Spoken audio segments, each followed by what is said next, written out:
समान को की शपथ को तो आंतर्जातिक योग दिवस रो शपथ पाठ करबो सेटा सबदिन पालन करबो गो शारीरिक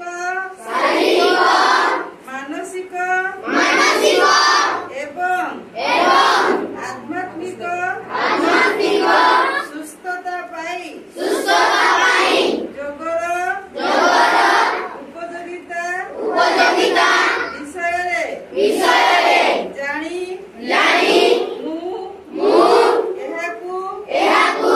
एक